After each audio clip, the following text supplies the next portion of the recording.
Huwag niyo na po kaming hanapin sa mga presinto sapagkat ang inyong mga pulis ay nasa inyo ng mga telepono. Dial 911. Darating ang inyong mga pulis sa loob ng 5 minuto. Lilingkod sa bawat Pilipino at magbibigay ng tamang impormasyon para sa tahimik at maayos na Pilipinas. Police News Network, alagad ng batas, tagapagtaguyod ng balitang pulis, sandigan ng mamamayan, patnubay ng katotohanan. Kampo Krame, maghahatid ng pinakahuling kaganapan at nagbabagang balita. Ito ang PNN Police News Network. At ngayon, ang inyong mga tagapagbalita.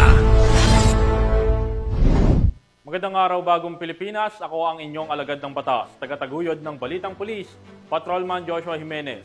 Maghahatid sa inyo ng tamang balita, kwento ng pulis, at serbisyo para sa mamamayan, at ito ang PNP News Online, ang pangunahing balita ng Police News Network, alagad ng batas, tagataguyod ng Balitang Pulis.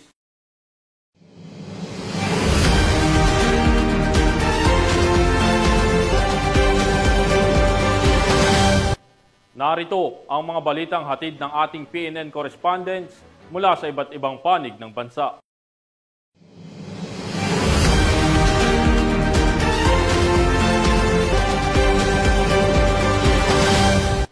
Isang lalaki ang arestado sa isinagawang drug bypass operation ng Bugalyon PNP sa Barangay Poblasyon, Bugalyon, Pangasinan. Alamin ang detalye ng report mula kay Patrolman Dennis Carinala. Arestado isang high-value drug personality sa ikinasang drug bypass operation ng mga otoridad. Dakong alas 12:30 ng madaling araw, ito lamang August 17, 2025, sa Barangay Poblasyon, Bugalyon, Pangasinan. Kinilala ni Police Major Arnold E. Soriano, hepe ng Bugalyon Municipal Police Station, ang sospek na si alias Neil, residente ng Barangay Tambak, Dagupan City, Pangasinan, na tinaguriang high-value individual sa talaan ng mga otoridad. Sa isinagawang operasyon, nasamsam mula sospek ang 7 heat cell transparent plastic sachet ng galaman ng hinihinalang shabu na may kabuang bigat na tinatayang 7.7 na gramo. Ayon sa mga otoridad, ang halaga ng naturang illegal na droga ay humigit kumulang 52,496 pesos. Bukod dito, na-recover rin sa operasyon ng mga iba pang ebidensya: 1 piece improvised glass tutor, 2 pieces lighter, 2 pieces 1,000 budol money, 1 string bag, 1 black point purse, 1 unit Yamaha motorcycle. Ang lahat ng nakumpiskang ebidensya ay sinalalim sa tamang dokumentasyon at imbentaryo. Samantala, ang sospek ay kasalukuyan nasa kustodiya ng Bugalyon PNP at maharap sa kasong paglabag sa Republic Act 9165 o ang Comprehensive Dangerous Drugs Act 2002. Mula dito sa Picadillo, Ilocos Region, ako po ang inyong Police News Network correspondent, Patrolman Dennis Carinal, alagad ng batas, tagataguyod ng Balitang Pulis. Maraming salamat, Patrolman Carinal. Hindi na nakapalagpa ang isang most wanted person municipal level matapos maaresto ng mga otoridad dahil sa kasong act of lasciviousness sa Concepcion, Tarlac. Nakatutok dyan si Patrolwoman Janice Bulahaw.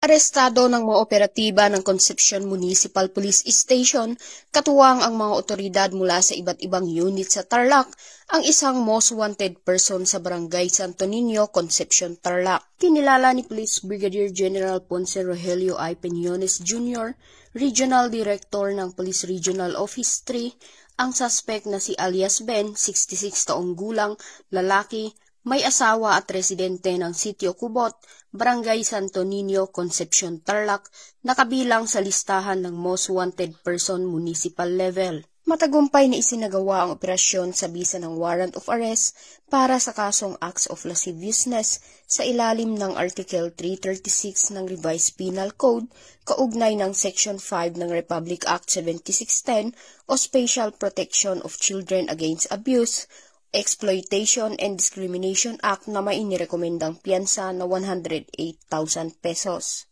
Patuloy ang pinaigting na kampanya ng Pro-3 laban sa lahat ng anyo ng pang-aabuso at karahasan upang matiyak ang kaligtasan at kapakanan ng publiko lalo na ng mga kabataan. Mula dito sa gitnang Luzon, ako ang inyong PNN correspondent, Patrolwoman Janice Bulahaw, alagad ng batas, tagataguyod ng Balitang Pulis. Maraming salamat, Patrolwoman Bulahaw. Halos kalahating milyon halaga ng hinihinalang shabu ang nasabat ng Quezon Police Drug Enforcement Unit sa matagumpay na buy-bust operation na nagresulta rin sa pagkakaresto sa isang high-value individual sa lalawigan. Nakibalita dyan si Patrolwoman Jessie Cris Obrero. Isang high-value individual ang naaresto sa ikinasang buy-bust operation ng Quezon Police Provincial Drug Enforcement Unit sa Pleasantville Subdivision, Barangay Ilayang Iyam, Lucena City. Kinilala ang suspect na si alias Dags, 29 taong gulang, binata, mekaniko at residente ng Barangay Gulang-Gulang, Lucena City. Ayon sa mga operatiba, nagresulta ang operasyon sa pagkakadakip ng suspect at pagkukumpiska ng mga ebidensya kabilang isang pirasong heat-sealed transparent plastic sachet at 4 na pirasong heat-sealed transparent plastic bag na naglalaman ng hinihinalang shabu. Tinatayang nasa 87 gramo ang kabuuang timbang ng nasabat na droga na nagkakahalaga ng humigit kumulang 591,600 pesos batay sa standard drug price. Sa kanyang pahayag, hinihikayat ni Police Brigadier General Jack L. Wangki, Regional Director ng Pro-Calabarzon, ang publiko na makiisa sa mga operasyon ng kapulisan laban sa iligal na droga.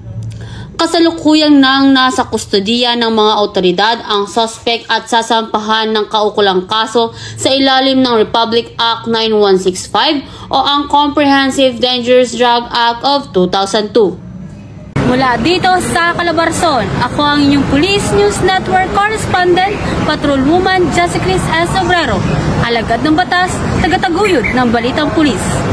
Maraming salamat, Patrolwoman Obrero. Naaresto ang 2 mangingisda sa isirwang seaborne patrol ng mga tauhan ng Oriental Mindoro Maritime Police Station dahil sa paglabag sa Section 93 ng Republic Act 10654 o Philippine Fisheries Code sa Bungabong, Oriental Mindoro. Patrolwoman Eloisa Beredo sa report. 2 mangingisda ang naaresto habang nakumpiska naman ang kanilang ipinagbabawal na gamit sa pangingisda matapos ang ikinasang seaborne patrol operation ng mga tauhan ng Oriental Mindoro Maritime Police Station. Nakuha ng mga otoridad ang isang hindi rehistradong bangka na kulay dilaw sa karagatan ng Barangay Anilao, Bungabong, Oriental Mindoro. Sakay nito ang 2 individual na parehong residente ng Barangay Masagisi, Bungabong, Oriental Mindoro na nahuli mismo habang nagsasagawa ng iligal na pangingista gamit ang fine mesh net bagay sa labag ng Section 93 ng Republic Act 10654 o Philippine Fisheries Code of 1998. Agad nang dilala ang mga sospek at nakumpiskang kagamitan sa tanggapan ng Oriental Mindoro Maritime Police Station para sa kaukulong dokumentasyon at wastong disposisyon alinsunod sa umiiral na batas. Patuloy namang pinalalahanan ng Philippine National Police Maritime Group ang mga mangingisda na sumunod sa mga umiiral na batas pangisdaan at isabuhay ang responsableng pangingisda upang mapanatili ang likas yamang dagat para sa kasalukuyan at mga sumusunod pang henerasyon. Ang pagkakaaresto sa 2 mangingisda sa Bungabong ay malinaw na paalala na seryoso ang pamalaan, lalo na ang Philippine National Police Maritime Group sa pagpapatupad ng batas laban sa iligal na pangingisda. Sa mahigpit na pagpapatrolya at tuloy-tuloy na operasyon, layo nitong mapanangalagaan ang yamang dagat at masiguro na ang mga sumusunod na henerasyon ay mayroong sapat na likas yamang mapapakinabangan. Mula dito sa Calapan City, Oriental Mindoro, ako ang iyong PNN Correspondent Patrolwoman Eloisa Joy Beredo, alagad ng batas, tagataguyod ng Balitang Pulis. Maraming salamat, Patrolwoman Beredo. Nagsama-sama ang iba't ibang sektor ng lipunan sa isang collaborative stakeholders forum na ginanap sa Legazpi City, Albay na layong patatagin ang quick response strategies ng Philippine National Police. Alamin ang mga naging kaganapan sa report ni Staff Sergeant Tadius Quintana. Pinangunahan ng Police Regional Office 5 ang isang collaborative stakeholders forum na may temang Strengthening Community Safety Through Unified Action, Advancing PNP Quick Response Strategies with Stakeholders Collaboration. Nito lamang ika-18 ng Agosto, taong kasalukuyan sa Legazpi City Convention Center, Legazpi City. Layon ng pagtitipon ng palakasin ng ugnayan sa pagitan ng Philippine National Police, iba't ibang ahensya ng gobyerno local government units, non-government organization at iba pang sektor ng lipunan upang higit na mapagtibay ng PNP Quick Response Strategies at ang 5-minute response program ng kapulisan. Pinangunahan ng nasabing forum ni Police Brigadier General Nestor C. Babagay Jr., Acting Regional Director ng Police Regional Office 5 at dinaluhan ng iba't ibang opisyal ng PRO 5, mga kinatawan mula sa PIDEA, NAPOLCOM, DOJ, DILG, Armed Forces of the Philippines at faith-based organization. Isa sa mga tampok ng programa ang paglagda ng Pledge of Commitment and Support kung saan nangako ang mga stakeholders na susuporta sa mga inisyatiba ng PNP para sa mabilis at maayos na pagtugon sa mga pangailangan ng publiko laban sa kriminalidad at sa pagpapanatili ng kapayapaan at kaayusan. Binigyan din ng ang kahalagahan ng response time at ang papel ng teknolohiya sa epektibong pagpapatrolya at tinalakay rin ang kahalagahan ng community at service-oriented policing.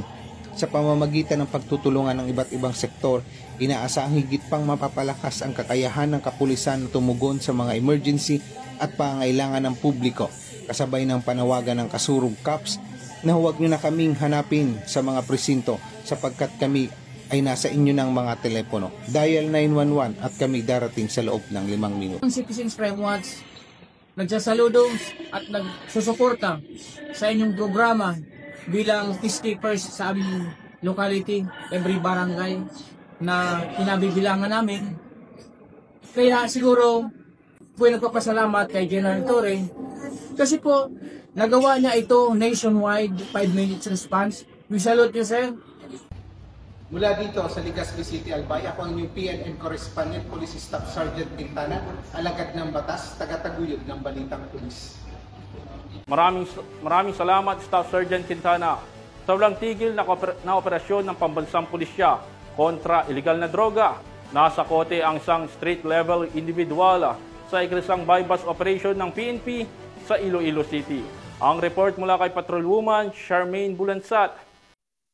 Sa isang matagumpay na bypass operation sa Barangay Takas, Haro, Iloilo City, naresto ng mga tauhan ng Iloilo City Police Station 3 ang isang street-level individual nito lamang 15 ng Agosto taong kasalukuyan. Ayon kay Police Captain Maven Laranio, officer in charge ng Iloilo City Police Station 3, ang naaresto ay kinilalang si alias Ace, 26 na taong gulang, lalaki, isang driver at residente ng nasabing syudad. Nakumpiska mula sa pag-iingat ni alias Ace ang 7 transparent plastic sachet na naglalaman ng hinihinalang shabu na tumitimbang ng humigit kumulang 5 gramo na may standard drug price na nagkakahalaga ng 34,000 pesos. Dagdag pa rito, nakuha din sa arestado ang bypass money at iba pang mga non-drug items. Mahaharap sa kasong paglabag sa Republic Act 9165 o ang Comprehensive Dangerous Drugs Act of 2002 ang suspect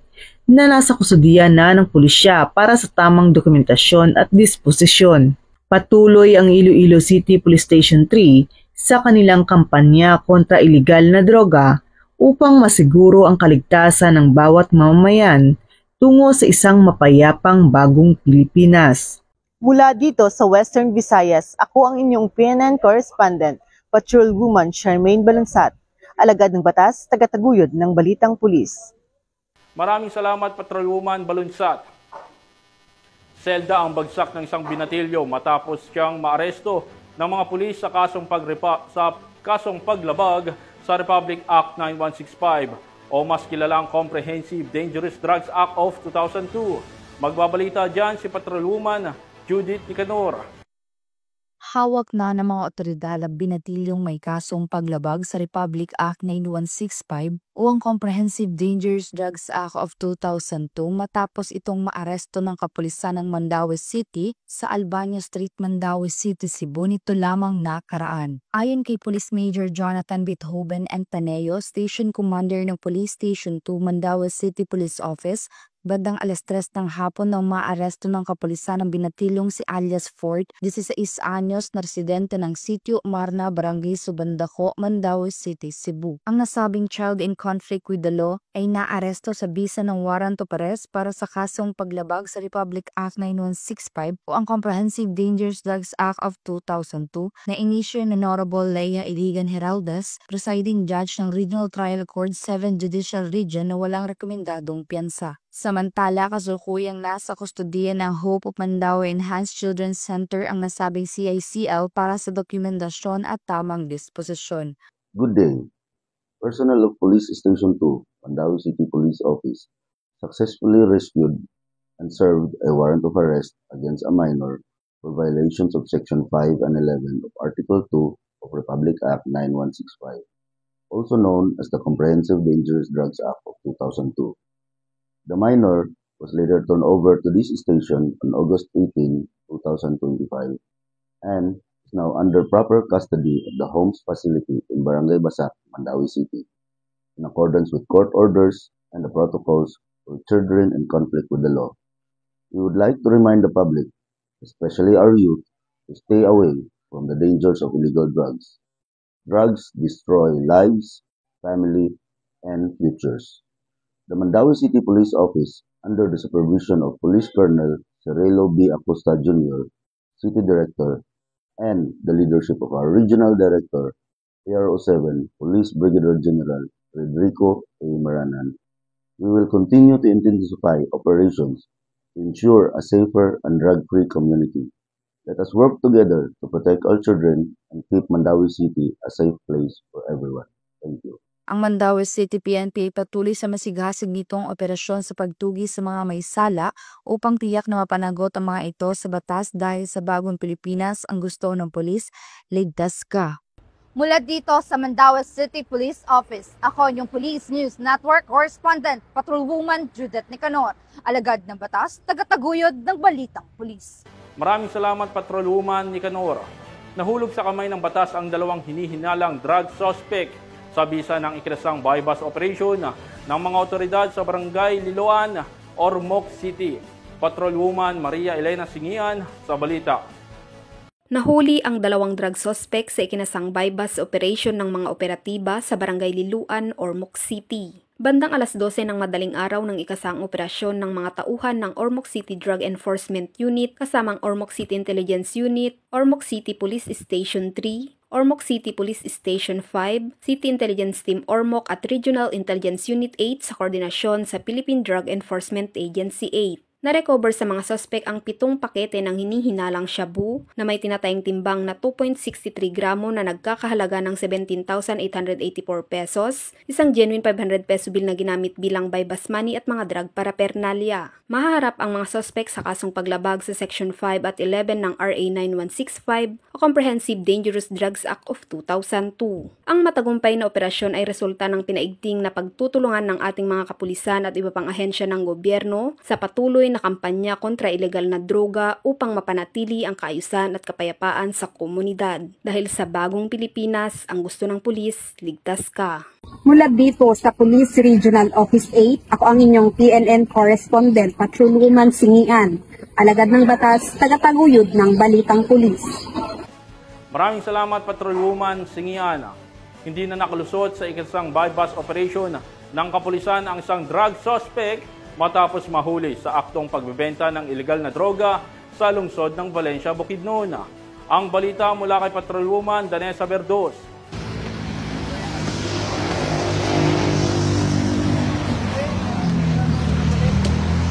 Arestado ang isang individual sa ikinasang joint bypass operation ng mga operatiba ng City Drug Enforcement Unit at mga kapulisan ng Valencia City Police Station sa Barangay Lumbo, Valencia City, Bukidnon. Kinilala ni Police Lieutenant Colonel Brian M. Panganiban, OIC ng Valencia City Police Station, ang suspect na si alias Jared, lalaki at residente ng nasabing lugar.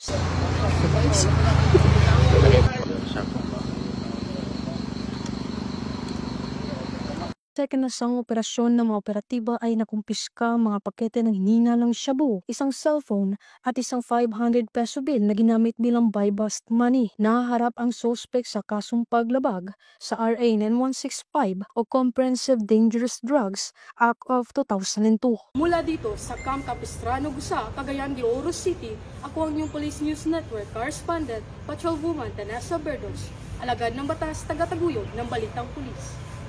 Maraming salamat, Patrolwoman Berdos. Walang kawala sa batas ang isang drug personality matapos itong maaresto sa isinagawang buy-bust operation ng Panabo PNP sa Davao del Norte. Patrolwoman Bernamay Lapus, ibalita mo. Arestado ang isang drug personality sa isinagawang buy-bust operation ng Panabo City Police Station sa Barangay Salvacion, Panabo City, Davao del Norte nito lamang Agosto 17 taong kasalukuyan. Kinilala ni Police Lieutenant Colonel Dexter R. Cuevas, Acting Chief of Police ng Panabo City Police Station, ang suspect na si alias Opao, 40 anyos, na residente sa nasabing lugar. Na-recover mula sa suspect ang tinatayang 5.14 grams na pinaghihinalaang shabu na tinatayang nagkakahalaga ng 35,000 pesos at buy-bust money na ginamit sa operasyon. Ayon pa kay Police Lieutenant Colonel Cuevas, nahuli ang suspect ng mga tauhan ng Panabo City Police Station sa koordinasyon ng 2nd Davao del Norte Police Mobile Force Company. Ang suspect kasalukuyang nasa kustodiya na ng nasabing istasyon at mahaharap sa kasong paglabag sa RA 9165 o ang Comprehensive Dangerous Drugs Act of 2002. Samantala, patuloy ang panawagan ng mga otoridad sa publiko na makipagtulungan sa pagsugpo ng ilegal na droga at pagpapanatili ng kapayapaan at kaayusan sa buong rehiyon. Mula dito sa Police Regional Office 11, ako ang iyong PNN Correspondent, Patrolwoman Bernamay Lapus, alagad ng batas, tagataguyod ng Balitang Pulis. Maraming salamat, Patrolwoman Lapus. Abala na ang Police Regional Office Bangsamoro Autonomous Region matapos magsagawa ng preparation meeting bilang paghahanda sa nalalapit na Bangsamoro Autonomous Region in Muslim Mindanao Parliamentary Elections. Narito ang detalye ng report mula kay Patrolwoman Veronica Lagi. Matagumpay na isinagawa ang preparation meeting para sa Bangsamoro Parliamentary Elections na pinangunahan ni Police Brigadier General Jason C. de Guzman, Regional Director ng PROBAR nito lamang ika-16 ng Agosto taong kasalukuyan sa PROBAR Launch Camp Bijan sa Lipada kay Pendatun, Parang, Maguindanao del Norte. Tinalakay sa naturang pagpupulong ang mga mahalagang usapin hinggil sa seguridad at threat assessments, mga naitalang insidente kaugnay ng halalan, mga kaso ng rito, mga aktibidad para sa peace covenant at iba pang hakbangin ng mga pulisya at mga katuwang ahensya upang mapagtibay ang kaayusan at kapayapaan sa panahon ng halalan.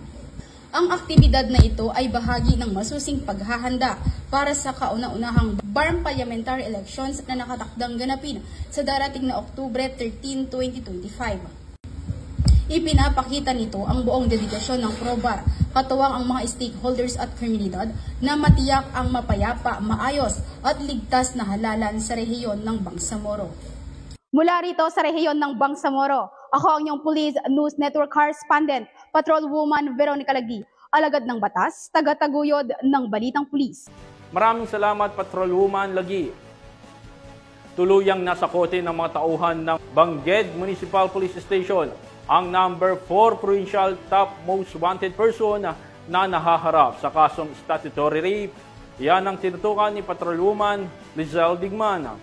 Walang kawala ang isang lalaki na tinaguriang number 4 provincial top most wanted person sa kasong statutory rape matapos itong maaresto ng mga otoridad sa La Union nito lamang ika-17 ng Agosto taong kasalukuyan. Ang tagumpay ng nasabing operasyon ay isinagawa ng mga tauhan ng Bangged Municipal Police Station sa ilalim ng pangangasiwa ni Police Major Grammy Boy Bolante Javier, Acting Chief of Police ng nasabing istasyon. Naaresto ang suspect sa bisa ng warrant of arrest arrest ni inisyo ng Regional Trial Court Branch 1 Bangged Abra sa kasong statutory rape alinsunod sa Republic Act 11648 na walang inirerekomendang piyansa. Matapos basahan ng kanyang karapatan sa wikang nauunawaan, dinala ang akusado sa tanggapan ng Bangged Municipal Police Station para sa dokumentasyon at pansamantalang kustodiya bago ito i-turn over sa korte. Ang matagumpay na pag-aresto ay patunay ng patuloy na pagpapatupad ng PNP sa kanilang sinumpaang tungkulin na sugpuin ang kriminalidad at tiyakin ang katahimikan ng komunidad tungo sa adhikain ng isang bagong Pilipinas. Mula dito sa Rehiyon Cordillera, ako ang inyong PNN correspondent, Patrolwoman Digman, alagad ng batas, tagataguyod ng Balitang Pulis. Maraming salamat, Patrolwoman Digman. 2 lalaki ang arestado matapos ang matagumpay na buy-bust operation na isinagawa ng Malate PNP sa Manila. Tinutukan niya ni Corporal Abigail Rojas. Nasakote ang 2 lalaki sa ikinasang buy-bust operation ng Malate Police Station 9 ng Manila Police District dakong alas 2 ng madaling araw sa kahabaan ng Adriatico Street, Barangay 720, Malate, Manila. Agad naman kinilala ng Malate Police ang mga suspect na sina alias Kurt, 23 anyos at alias Joros, 19 na anyos na kapwa mga residente ng Barangay 719 ng nasabing lungsod. Nasamsam ng mga tauhan ng Station Drug Enforcement Unit ng Police Station 9 mula sa mga suspect ang 4 na pakete ng pinaniniwalaang high-grade marijuana o kush na may kabuoang timbang na 13 gramo na may malaking halaga. Nakumpas ka rin ang perang ginamit bilang buy-bust money. Kasalukuyan silang nakapiit sa custodial facility ng Malate Police Station habang inihahanda ang kasong isasampa laban sa kanila sa paglabag sa Section 5 at 11, Article 2 ng Republic Act 9165 o Comprehensive Dangerous Drugs Act of 2002. Mula dito sa Metro Manila, ako po ang inyong PNN correspondent, Police Corporal Abigail Rojas, alagad ng batas, tagataguyod ng Balitang Pulis. Maraming salamat, Corporal Rojas. At yan ang balitang nakalap ng ating PNN correspondents mula Luzon, Visayas at Mindanao. Sa ngalan ng pamunuan ng Philippine National Police, sa pangunguna ni PNP Chief Police General Nicolas D. Torre III at sa pamumuno ni President Ferdinand Bongbong Marcos Jr., kami ay maglilingkod sa bawat Pilipino at magbibigay ng tama at balanseng balita. At sa mga mahal naming kababayan, huwag na kayong maghanap ng pulis sa presinto sapagkat kami po ay nasa inyong mga telepono. Tumawag sa 911, darating kami sa loob ng 5 minuto. Mula rito sa tanggapan ng tagapag-ugnay ng Pambansang Pulisya, ako ang inyong alagad ng batas, tagataguyod ng Balitang Pulis, Patrolman Joshua Jimenez. Maghatid ng tamang balita, kwento ng pulis at serbisyo para sa mamamayan at ito ang PNP News Online. Ang pangunahing balita ng Police News Network.